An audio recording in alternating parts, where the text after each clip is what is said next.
ඔන්න ඉතින් පුංචි ලස්සන ගමක ලස්සන පවුලක් ජීවත් වුණා.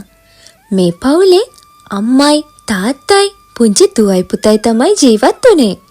ඉතින් මේ අම්මයි තාත්තයි දෙන්නම කරේ ගොවිතැන් කටයුතු. හාමිනේ එහෙනම් මම ගිහින් එන්නම්. හරි මහත්තයෝ මම දවල්වල එන්නම් කෑමත් අරන්. ඉතින් පුරුදු විදිහටම ගමරාල හේනට යන්න පිටත් වුණා.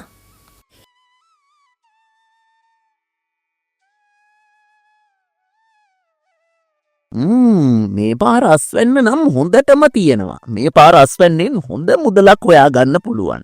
ඉතින් ඔය විදිහට ගමරාල අස්වැන්න ගැන සතුටු වෙමින් වැඩ කරන්න පටන් ගත්තා. අපේ මහත්තයෝ මෙන්න මම තේ ගෙනාවා. මෙහාට ආවනම් බලන්නකො මම එපා කියද්දිත් මේ දරුවෝ දෙන්න වගේ පස්සෙන් ආවනේ. ඒකට කමක් නෑ හාමිනේ. මේ වගේ තැනකට ආවා කියන්නේ දරුවන්ටත් හොඳයි. ඉතින් කට්ටියම තේ බොන ගමන් සතුටින් කතා කර කර මහන්සිය නිමා ගත්තා. තාත්තේ මම අර ගල්ගොහුව පැත්තට ගිහින් එන්නද? ගිහින් එන්න පුතේ. හැබැයි පරිස්සමට. ඔය පැත්තට මංවත් වැඩිය යන්නේ නෑ. ගල්තලාව නිසා පුදුම රස්නයක් තියෙන්නේ. අනේ මේ පුංචි කොමුඩු වෙලක් නේද? තාත්තා වැඩිය මේ පැත්තට එන්නේ නැති නිසා මේ පැලේට වතුර මදි. මේක මැරෙන්න දෙන්නේ නැතුව මම වතුර දාලා බලා ගන්න ඕනේ.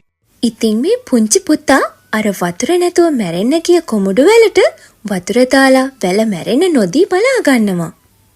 ඉතින් ඔහොම ටික කාලයක් ගෙවිලා යද්දි මේ ගමට දරුණු නියඟයක් ඇවිත් ගමරාලගේ මුළු වගාවම විනාශ වෙලා යනවා. මේ පවුලට විතරක් නෙවෙයි මුළු ගමටම මේ නියඟි දරුණුවටම බලපෑවා. හාමිනේ දැන් අපි මොකද කරන්නේ? මුළු වගාවම විනාශ වෙලා ගිහින්. අපි දැන් කන්නේ මොනවද? තව සති දෙකක්වත් මේ නියඟ තියේයි. අනේ මට නම් මොකොත් හිතෙන්නේ නෑ මහත්තයෝ. අපේ ළමයිට කන්න දෙන්නේ මොනවද අපි?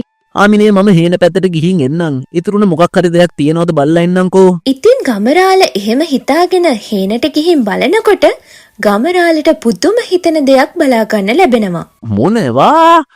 මේ මෙච්චර නියඟ කාලේ මේ කොමඩු වෙලේ මෙච්චර කොමඩු? ඔව් ගමරාල මම නිකන් කොමඩු වෙලක් නෙමෙයි. මායා කොමඩු වෙලක්. මම කුඩා කාලයේදී ජලය නැතුව මැරෙන්න යද්දී මම බේරගත්තේ ඔබේ කුඩා පුතායි. ඒක නිසා මං ඔබලට ණය ගැති. මේ කොමඩු ගන්න. ගිහින් දරුවන්ට ලබා දෙන්න. සියලු දිනාටම මේව ලබා දෙන්න. ඉතින් ගමරාල මේ කොමඩු ගෙඩියත් අරගෙන ගිහින් දරුවන්ට වගේම ගමේ අනිත් අයටත් ලබා දීලා සියලු දෙනාට හැකි අයුරින් උපකාර කරා. ඉතින් මේ කතාවෙන් අපිට ගන්න තියෙන ආදර්ශය තමයි සෑම විටම සොබාදහම ආරක්ෂා කරන්න. එවිට සොබාදහමත් අපිව ආරක්ෂා කරයි.